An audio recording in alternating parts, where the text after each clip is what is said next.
it's Courtney. Welcome back.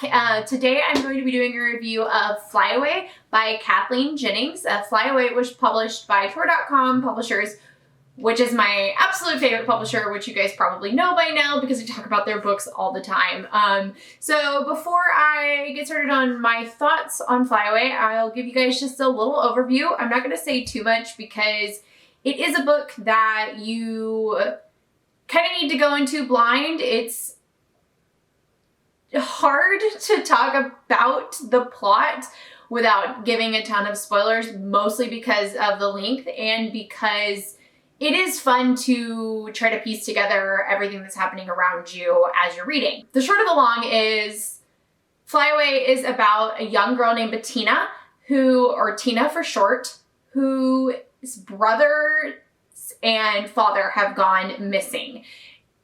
And you're not really sure what happened, but there's been some big change in her and her personality since this incident. And so she's become very cloistered and locked up by her mother. And her mother keeps trying to put all of these rules around what she should and shouldn't do.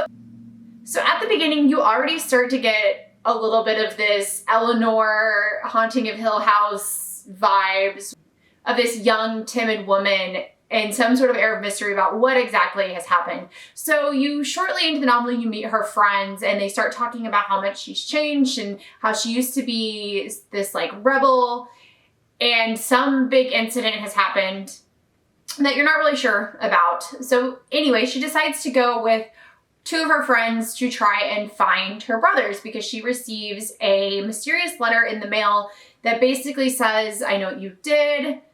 And she thinks it is from one of her brothers, and so she goes out to try and find them. So Flyaway is a combination of three of my favorite genres.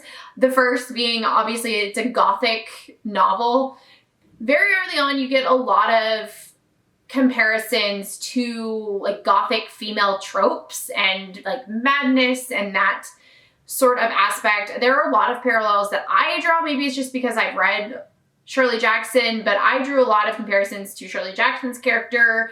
I mentioned Eleanor Vance from The Haunting of Hill House, but also Merricat from We Have Always Lived in a Castle, because there is this sort of, although she's young and innocent and has been kind of secluded with her mother this whole time, there's also this almost sinister aspect where there's a family mystery and you think maybe she's done something, but maybe she hasn't, but something's dark and wrong with this family, which really reminded me of Merricat and We Have Always Lived in a Castle. Along with the Gothic, though, it also weaves in some aspects of traditional folklore and folk horror specifically. So it is set in a town outside of Queensland, Australia. It's a very rural town, and the town is surrounded by the bush, which, as we all know, there are a lot of dangers inherent in the bush, but this novel actually takes them a step further. So not only is the bush kind of this home for natural creatures, you start to get this kind of supernatural aspect. The landscape itself becomes this very corporeal element where it seems to act malevolently towards the inhabitants of this town.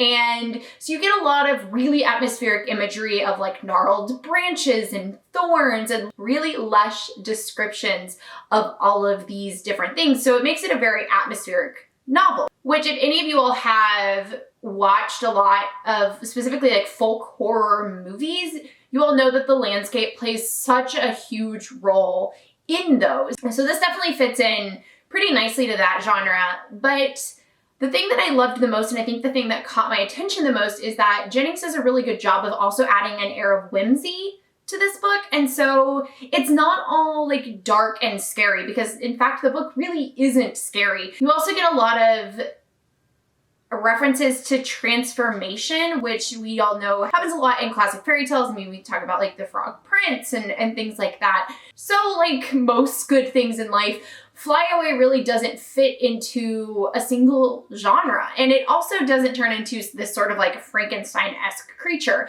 Jennings successfully weaves all of these things together while still remaining very rooted in folklore and oral tradition of storytelling.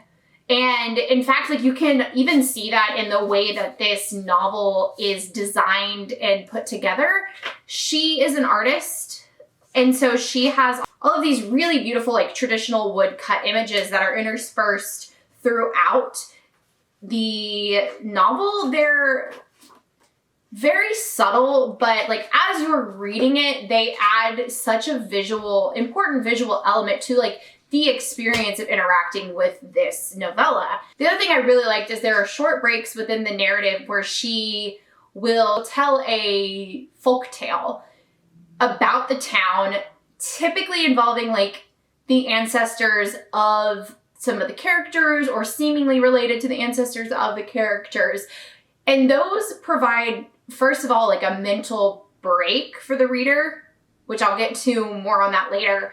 But they also show that this story is a lot bigger than these characters. And like this is a town that has a very vast history of all of these things, which is once again along with the tradition of folktales. Like the point of folktales is that they expand beyond you and that they teach you lessons for generations to come. And so I really liked being able to learn a little bit more about the world that she's created outside of the characters and how it has changed and developed over history. The one thing that I will say is that Flyaway is very hard to get into at the beginning.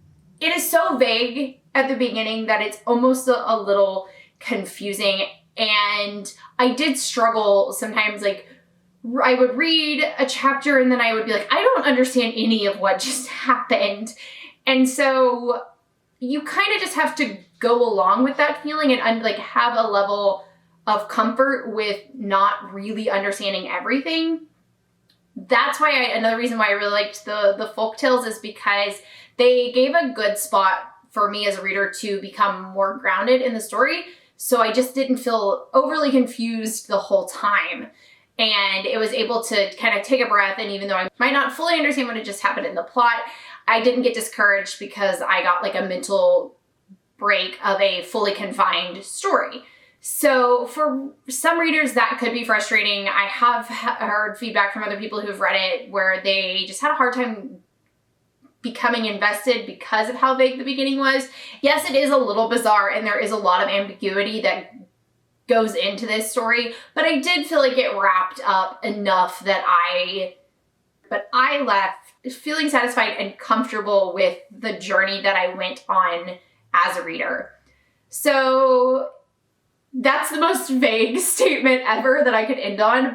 But that really is like what this novel is at its core. It is untamed, it is volatile, and honestly, it's pretty unsettling at times, but I loved it. It's definitely one that I'll revisit. I think it's perfect for right now. Like as I'm recording this, it's gloomy and rainy and just like makes you want to curl up with a cozy fairy tale. So if you're wanting that kind of cozy fantasy fairy tale with a little bit more darkness or a little bit more gothic elements, then I would definitely recommend Flyaway by Kathleen Jennings. It is only a grand total of 171 pages, although I will say I did not read this as quickly as I thought I would because of some of those reasons that I mentioned earlier. It did take me a little bit to get through just because it can get kind of dense, but all in all, I read it in a couple days. And that's all I've got for you today. So stop back on Monday for my weekly reading update. In the meantime, follow me on Instagram at notsowellread. Like this video, comment if you've read Flyaway and let me know what your thoughts were. If you haven't read Flyaway, comment and let me know if you'd like to. I'd love to chat more with you guys about it. Also, don't forget to subscribe to the channel and I'll see y'all later. Bye!